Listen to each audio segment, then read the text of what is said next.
This program is about unsolved mysteries. Whenever possible, the actual family members and police officials have participated in recreating the events. What you are about to see is not a news broadcast.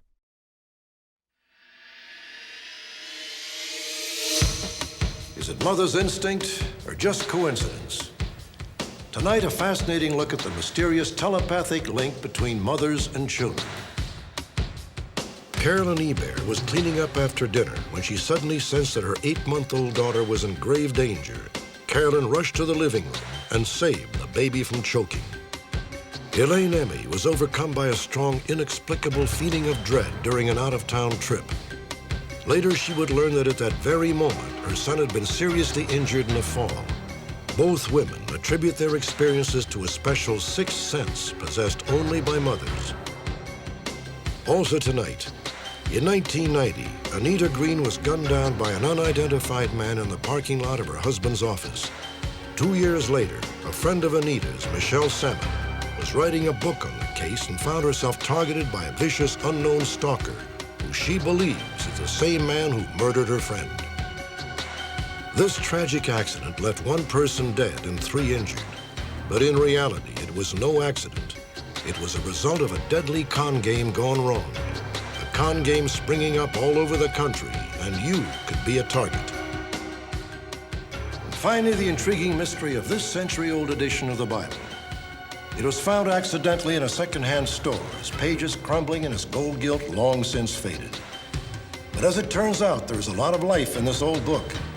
The enigmatic secrets of a family whose heirs may be watching tonight. Join me.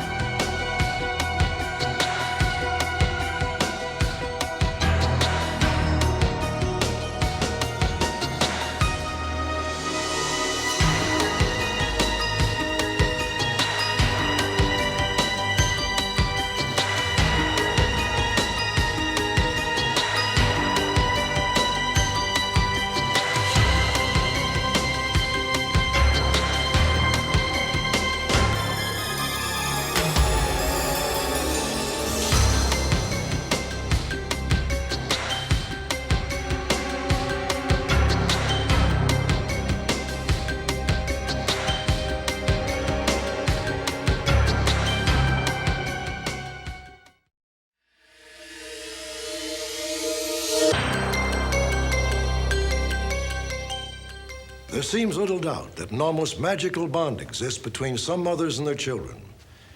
It is perhaps the most wonderful and heartwarming of all mysteries. January of 1974 was a blur of diapers and dishes for Carolyn Ebert, a mother of 2. But Carolyn will remember one day in particular for the rest of her life. It was in the evening. I was in the kitchen doing the dishes. My husband was down the hallway reading the newspaper. My daughter Monica was in there doing her homework, and Sarah, our little baby, was playing with her toys. And you know, your mind is not really usually very far away from your children. You think about them. And this night, I was thinking about Sarah, and suddenly I had a feeling that there was something wrong. It was a very focused feeling. And in my mind, I saw that she was choking on something. I didn't know what. Sarah? Sarah?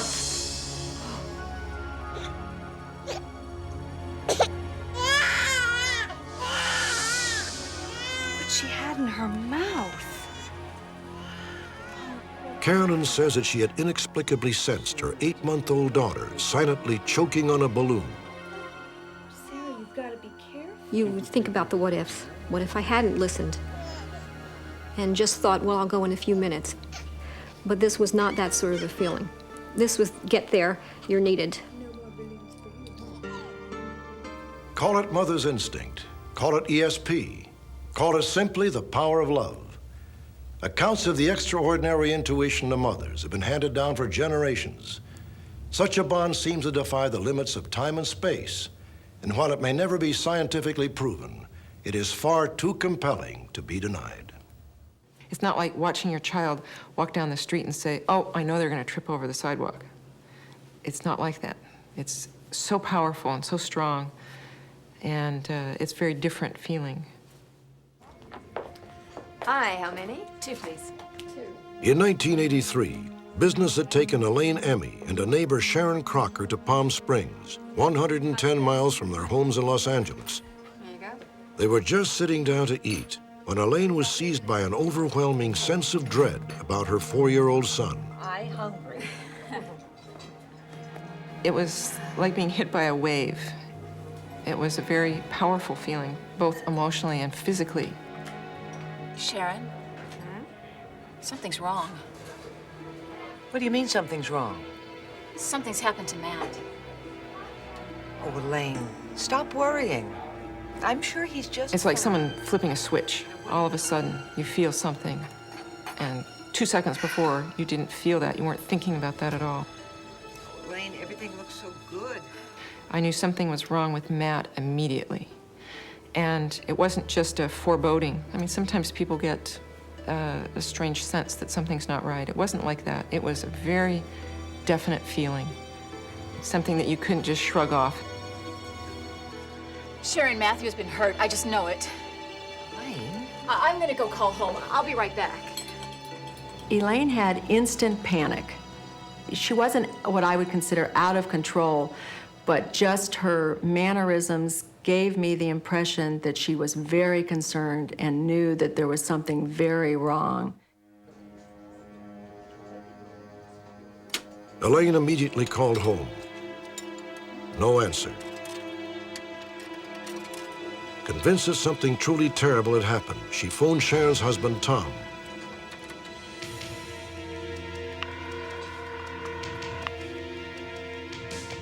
Hello? Hi, Tom. It's Elaine. Elaine? Where are you? We're still in Palm Springs. Tom had not heard from Elaine's husband or seen anything unusual at their house just across the street. Matt, have you? No. So I said, well, then why don't we just have lunch? She said, no, there's something wrong. We need to go home. And that's what we did. Elaine, are you still worried? I don't know.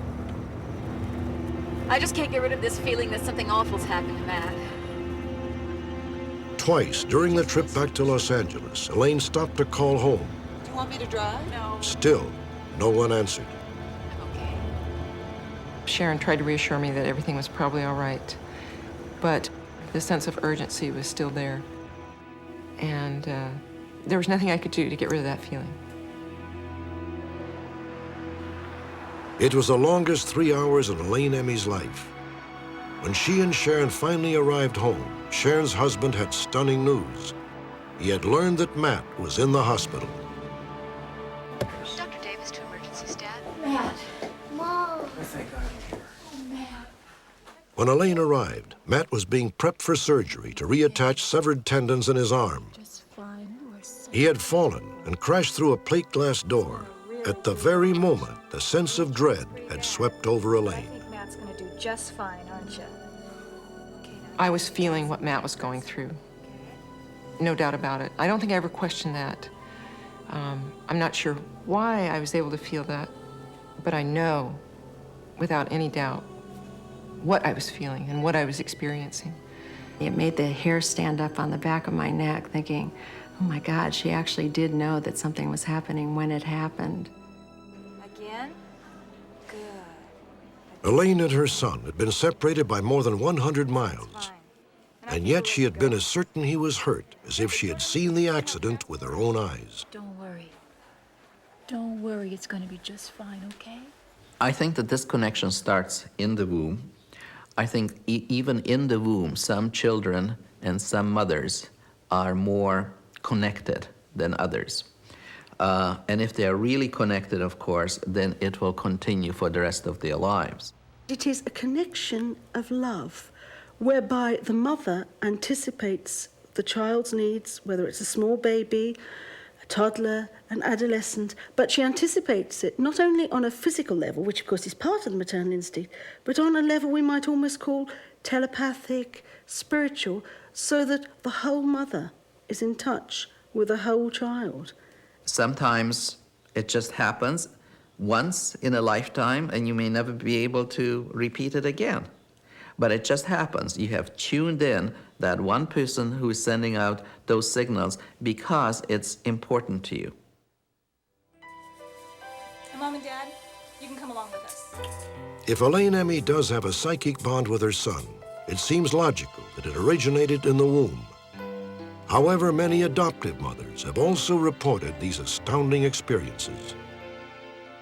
Simply the fact of having adopted a child doesn't mean the woman's divested of all her instincts. And I believe that women have instincts, a woman's intuition, whatever you want to call it. In March of 1987, Linda Babb and her husband Dirk, already the parents of 4, were looking to adopt for the second time. Linda says that around that time, she had a most incredible dream, unlike any she's had before or since. Push real hard. Go ahead and push. I had a dream, and in the dream I saw a young woman, and she was in labor. A light-headed woman that was fair-complected. And I didn't know who this person was, but I did see that she was in labor and at the point of giving birth. And as she pushed, I saw the baby's head crown and then be born. Beautiful, healthy baby boy. He had lots of dark hair on his head, I remember that, and he was dark complected. And at the moment that he was born and began to cry, I woke up from the dream. I felt startled because it was a very vivid and realistic dream. I had never had a dream so vivid. And I looked at my clock on my bedside table, and it was 2:59 in the morning on March 8th. Next morning at breakfast, my wife said, "Sweetie, I've got the most incredible dream. I witnessed the birth of a child." And I said, "What child?" She said, "I don't know." Linda, Dirk, I'm so glad you could make it. How are you? I'm fine, thank you. 6 weeks later, we had a call from our adoption agency. We had applied to adopt, and they called and asked us if we would be interested in adopting a baby boy. Oh, here he is, and he is such a cutie boy. When they brought the baby in, he looked to me like the most beautiful baby I had ever seen. He had beautiful golden brown skin and a head full of dark hair. He looked very much like the infant in my dream. How old did you say he was? 6 weeks. Let me check that. Yes, he was born March 8th. March 8th? What time? Let's see, 2:59 a.m. When she told me the baby had been born March 8th at 2:59 in the morning, I was stunned. For a moment, I was just speechless, and I turned to Dirk and I said, "That's the same time and the date of that dream I had." I thought my wife really had seen the birth of this child with her mother. That was the dream. And it was confirmation to me at that time that this was meant to be, that this was a child for us. Linda and Dirk adopted the infant, whose very birth Linda feels certain she witnessed. Any remaining doubts vanished 18 months later when Linda was shown a picture of her son's birth mother. My first thought was how beautiful she was and how much he looked like her. Then I realized that this was the light-haired, light-complected woman of the dream, the mother that had the baby. An adoptive mother can feel this communication almost as a radar of love, because whether she has formally applied to adopt a child or not, she still has in her heart this intention, and it's almost as if the right child somehow contacts her psychically, sometimes even before the child is born. Those two vibrations somehow meet each other, and it may happen once in 10,000 cases, and that's the one that we perhaps hear about. But that very special case just proves the fact that at least it can happen. I'm as skeptical as the next person, always looking for another explanation. It does seem a little far-fetched. All I can say, it was a gift. I don't know why it happened or why I would be given such a gift. I just know that it happened, and that's the only explanation I have. Sarah? There is no rational explanation for these things, but just because there's no rational explanation for these things doesn't mean that it didn't happen. It's gonna be just fine. I don't understand the connections, but I think the connections are there. And a lot of it probably just has to do with survival. We want to make sure that the next generation grows up. Taken at face value, these 3 stories and countless others like them point to an apparent telepathic link between certain mothers and their children. While such a connection may never be fully explained, if you someday get the prickly feeling that your child is in danger, it might not hurt just to wander over and take a look. Next, a woman is gunned down in broad daylight, and the man who pulled the trigger is still on the loose.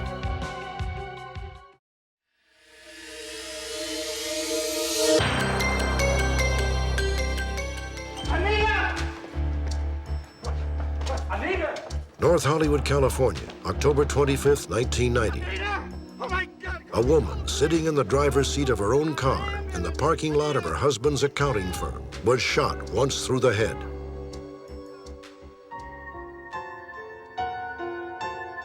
The woman's name was Anita Green.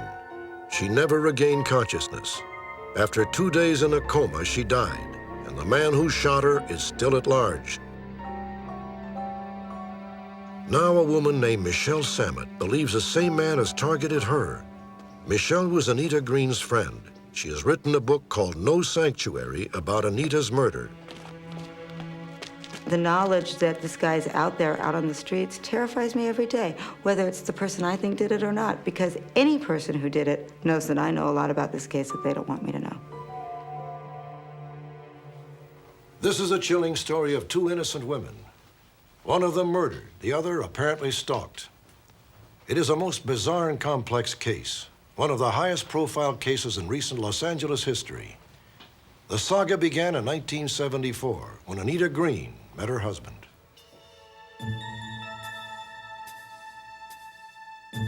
At the time, Anita worked as a bookkeeper in Mel Green's accounting firm. Both were married to other people.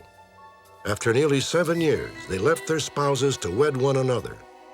Anita's friends were shocked, not only because Mel weighed more than 500 pounds, but also because he convinced Anita to sign an outrageous prenuptial agreement.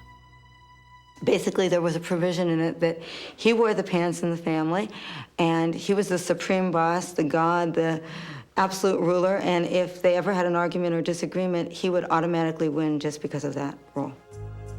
We'll review Kathy's report on Wednesday night. Anita threw herself into activities at her synagogue. Anita. Well, hello? According to Anita's friends, Mel attended services less and less often as Anita's involvement grew. 8 p.m. Most of the time, Anita made excuses for her husband, but occasionally she let down her guard. Let's go. I'm late. All right. She'd say she was afraid of her husband, but then she said, oh, you know, Mel, he's just a loudmouth. He likes to hear himself talk. He's a blowhard. He's not really going to do anything to me. She had all the classic symptoms of an abused woman. Thinking they were in control, thinking that they knew what they were doing, but really frightened and scared. Anita took refuge from her marriage by becoming more and more involved in the synagogue. Eventually, she was elected president of the congregation. As a result, Anita and the rabbi saw one another more and more often. Allegedly, the two became entangled in a love affair. When Anita asked Mel for a divorce, he was infuriated. Anita is bad. She's immoral. She doesn't deserve to live. I absolutely demand that my property is handed over to me.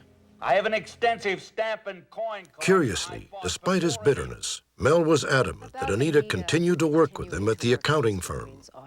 She has to work for me. The business depends upon it. Mel was inconsistent. 1 minute, I don't need you, you're not worth anything. But the next minute, he would absolutely be insistent she had to work for him. And frankly, I think both Anita and Mel were indirectly acknowledging that Anita knew where the bodies were buried. Throughout the divorce proceedings, Mel bombarded Anita and her lawyer with threatening letters. Only after Anita was murdered were the letters turned over to the police.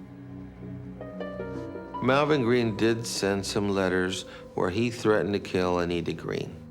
In my mind, it just gave more credence to him being involved in her shooting. So let me see if I understand. You were working at your desk. Detective Hernandez soon found 3 different witnesses who believed they saw Anita Green's killer. One was a man who worked across the street from Mel Green's accounting firm. He had observed Green emerge from the building minutes before Anita arrived in her red Corvette. It's a door that is not used very often, so it was unusual to this witness across the street to see this. After he observed Melvin Green looking, he observed Anita Green turn the corner, closely followed by a motorcycle. A second witness observed even more. He stated he was working on a roof directly across the street where Anita Green had parked her red Corvette. And what brought his attention was he heard a motorcycle arrive, parked on the wrong side of the street. He observed the individual approach Anita Green, fire 1 shot, immediately ran to his motorcycle, and at a high rate of speed, go northbound on the street. Finally, a third witness helped police artists come up with this composite. The witness had seen the motorcyclist just after Anita's murder without his helmet and visor on. Investigators began to suspect that Mel Green had hired a hitman to kill his wife. Mel Green's behavior at his wife's bedside did nothing to alleviate police suspicions. Only moments after Anita died, with her body still in the room, Mel reportedly had a bizarre exchange with Anita's friend, Phyllis Bolton. I look pretty good, don't I? It's the new liquid diet that I'm on. He was talking about how much weight he had lost and how good he had looked. It was absolutely nauseating. There was not one moment of remorse, not one tear shed. He was as talkative as if she was wide awake and sitting there watching us. The day after Anita was shot, Detective Hernandez went to Melvin Green's office to interview him. You stop right there. I can't talk to you. My attorney says I can't speak with anyone. Why do you need an attorney? He's a criminal attorney. Why do you need an attorney? I'm only here to speak to you about your wife. You talk to my attorney. He says I can't speak to anyone. Now the scenario of Anita Green's murder began to gel.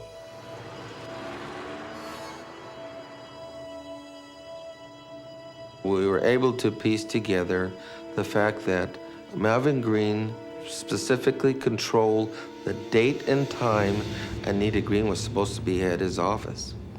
That would allow Melvin Green to have somebody hired to follow her and shoot her. And that's how Anita Green was shot.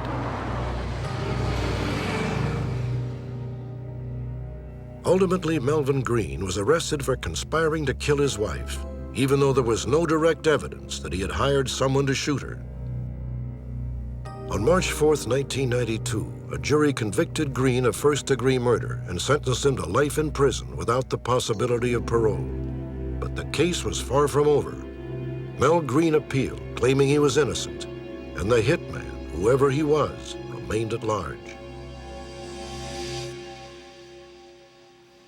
In May of 1992, Michelle Samet visited Mel Green at the Los Angeles County Jail, where he was awaiting transfer to a state prison.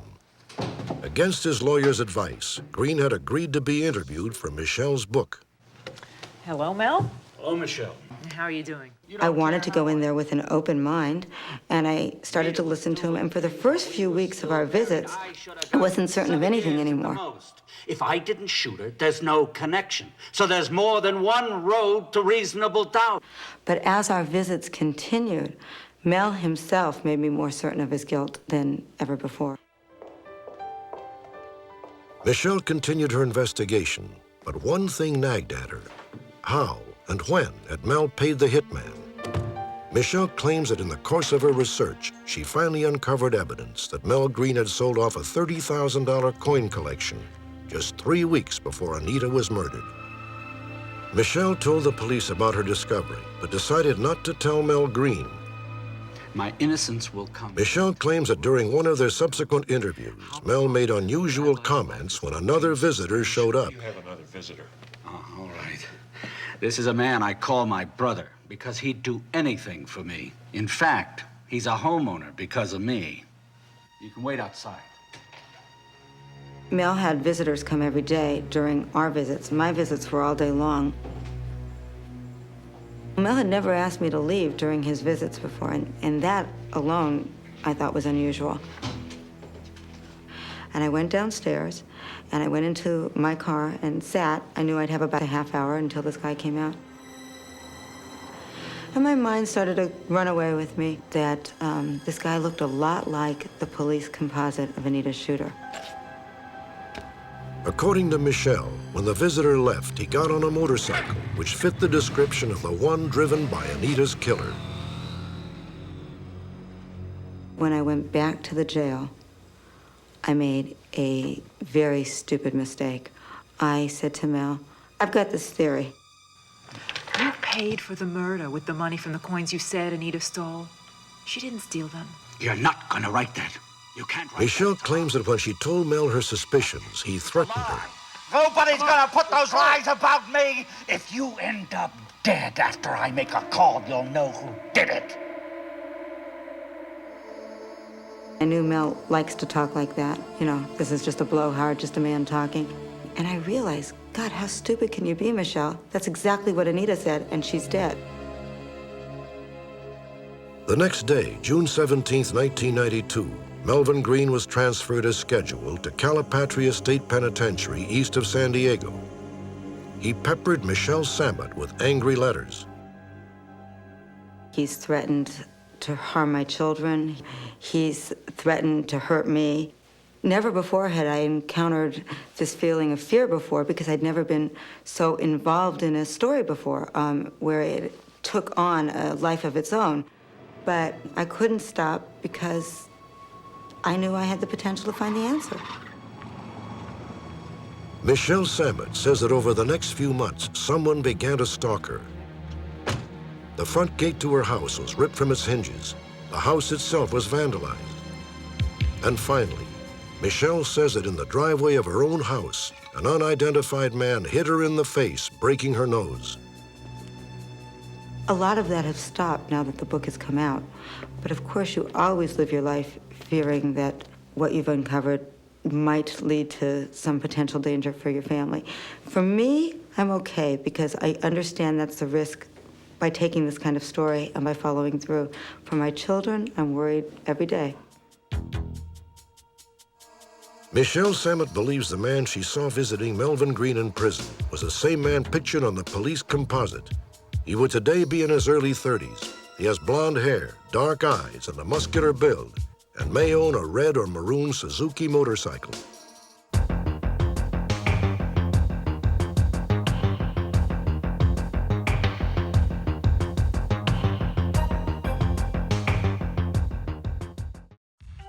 Next, authorities need your help to stop a deadly insurance fraud scheme responsible for dozens of accidents on the nation's highways.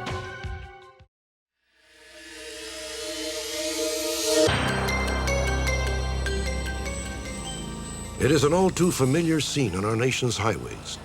Emergency workers struggle to free the occupants of a car which has been rear-ended by a tractor-trailer rig. In this case, on Interstate 5 near downtown Los Angeles, the driver of the car and 2 passengers were rescued. However, a 3rd passenger was pronounced dead at the scene. What made this tragedy all the more chilling was that it may not have been an accident at all. Authorities believe it was part of a carefully orchestrated insurance scam that backfired. The police in Los Angeles call it the swoop and squat, a scheme in which people intentionally create rear-end collisions in order to collect on bogus insurance claims.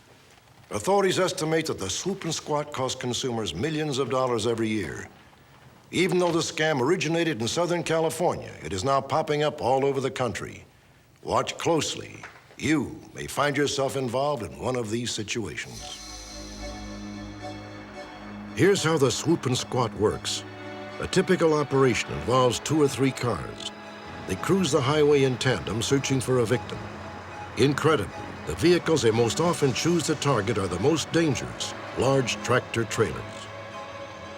Trucks are a favorite target among swoop and squat rings because, one, they know that trucks will have a lot of insurance, and 2, that there'll be a lot of damage which is compensable by the insurance companies. The scam unfolds quickly.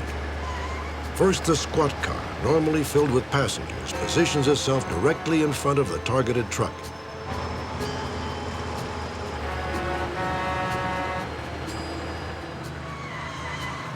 Then a second car pulls alongside the truck, effectively boxing it in. Over the next several miles, the driver of the squat car may try to distract the truck driver.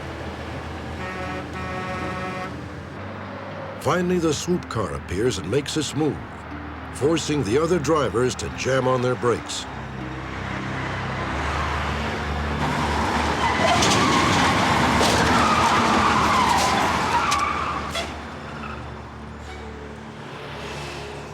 Immediately afterwards, the people who are in the squad car will then claim injury. Injuries are almost always soft tissue injuries because they're so difficult to disprove. They'll exchange insurance information, and then a couple of days later, the attorney makes the claim. We've had one situation where 2 attorneys made over $9 million from a 2-year period of time from simply buying stage accidents. The ringleaders of the swoop and squat are often well-to-do attorneys who work out of the safety of their offices far removed from the accident scene. Each accident can mean up to $20,000 in false insurance claims, a large part of it pocketed by the attorney. By contrast, those who risk the most in the con game are paid the least. Usually a middleman called a capper seeks out people who are willing to do almost anything for money. People who are in the swoop and squat accidents as passengers or drivers may be paid as little as $250 to $300 to risk their lives in that accident. Cappers may get approximately $1,500. All the money is made by the professionals who are corrupt, the attorneys who are financing these stage accident activities. The crash on Interstate 5 had all the earmarks of a classic swoop and squat. But in this case, informants were willing to talk. They led police to the man who had allegedly organized the operation, one Filemon Santiago. Santiago was a Mexican national who lived in West Hollywood, California. A search of his apartment turned up documents linking him to a Beverly Hills attorney named Gary Miller.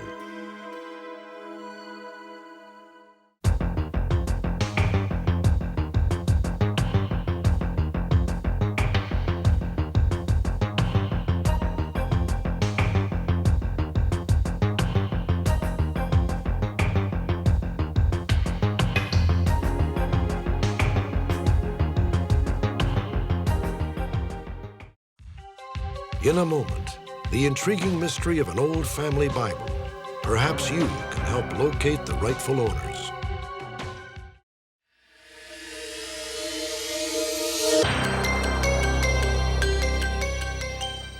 In a place like this, time stands still.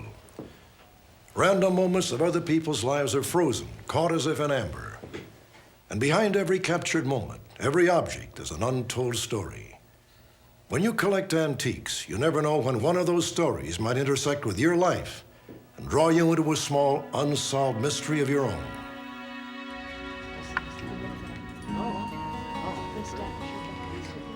Jonathan Grady, a Los Angeles collector, understands that all too well. In 1980, Jonathan was out browsing when he spied a box of sundry items. Excuse me. Yes, how much for your Bunsen burners? Well, let me see.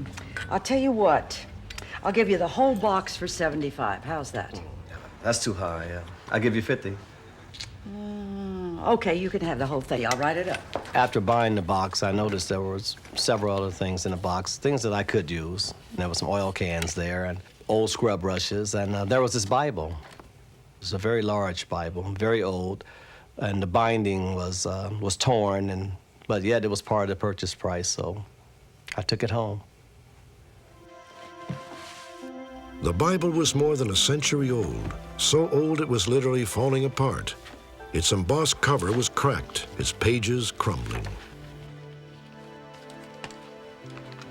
I thought something like this would be nice to display in my living room, but I had to have it repaired. And after checking with several bookstores in the area, I was told it would cost between $200 and $300. So I put it into the garage and I stored it away. The Bible lay forgotten in Jonathan Grady's garage, gathering dust and guarding its memories for more than a decade. In the meantime, Jonathan embarked on a writing career. One day he found himself in need of a quote from the book of Job.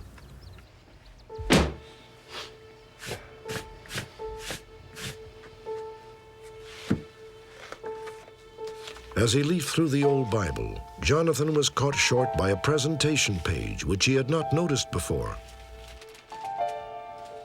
Everything stopped right there. I was completely surprised. I never found the character of Job. Instead, I found Lazarus. The Bible had apparently been given to a Mr. Charles Lazarus and his bride Fanny Bergman on their wedding day, March 25th, 1874. They were married in Cincinnati, Ohio. When Jonathan turned the page, the history of a family unfolded.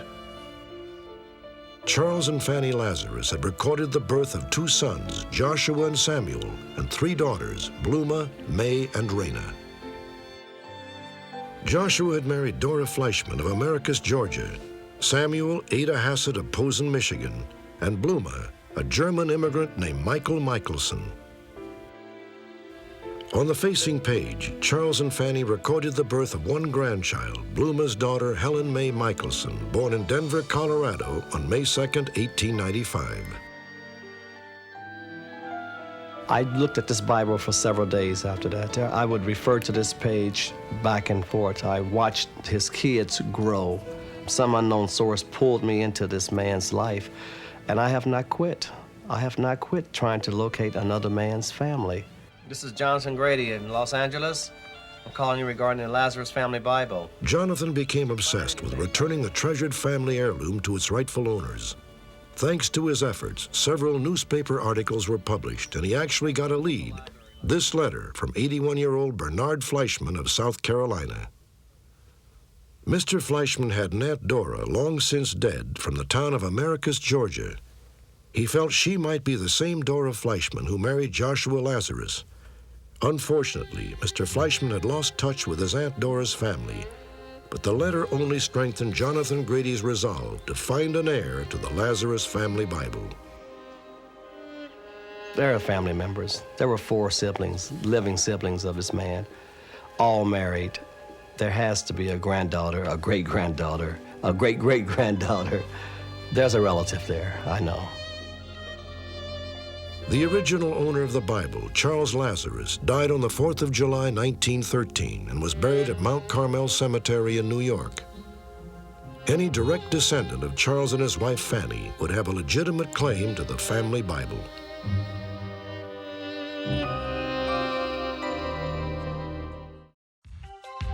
Next, a respected physician is now on the run, charged with sexual assault.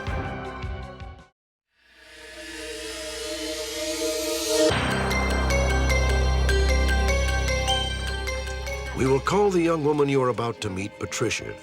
She is the daughter of a military chaplain. Really awful. On January 7th, 1992, when she was 19, Patricia went to a clinic in San Diego, California, complaining of flu symptoms. Okay, thank you. Patricia had no way of knowing that the doctor who had examined her that day had recently been forced to resign from the staff of another clinic. 4 different complaints of sexual misconduct had been filed against him, each by a young woman in her 20s. The doctor's name was Arvind Sinha, the California State Medical Board had chosen not to revoke his license, stating that all 4 complaints were cases of the patient's word against the doctors. Well, you definitely are congested. I know, that's what I thought. Where's Dr. Sinha right now? Dr. Sinha. He kept asking me questions about family, about having a boyfriend, and I was really sick. I had a fever, I wasn't feeling well. This combined with all the questioning, it really just threw me off, you know. I just figured that he was just trying to be more helpful and caring. Yeah. You have a boyfriend? Patricia says that with the nurse gone, Dr. Sinha's examination became a criminal assault. He manipulated me into a position where I couldn't even see what he was doing. And I didn't even know what he was doing or trying to do until I'd finally realized that he had raped me. After he had left the room, I just started crying. I knew what had happened, but I just could not believe that that had happened to me. I'm okay. Yeah. Patricia was afraid to let anyone at the clinic know what had happened. She telephoned her mother. A short time later, Patricia's parents took her to another hospital. She was examined and the authorities duly notified. After a week-long investigation, Dr. Arvind Sinha was arrested by Detective Christine Gregg of the San Diego Police Department. He had no reaction. He kept repeating after I told him what she was alleging. He said, "Oh, how interesting." And throughout the interview, he repeated, "How interesting." No emotion, no reaction, just, he said he didn't do it, that he might have been framed, but I would have expected a little reaction out of an innocent person. The next day, Dr. Sinha posted his own $175,000 bail. Within a month, he had disappeared. Later, his medical license was revoked by the state of California. Every woman he's around is in danger. He's not going to stop. He had 4 warnings and lost a job, and then he came back and raped Patricia. He's not going to stop. The only 2 places I really felt safe was at church or at the doctor's office, you know. And now, you know, I don't have that trust for anybody, anywhere.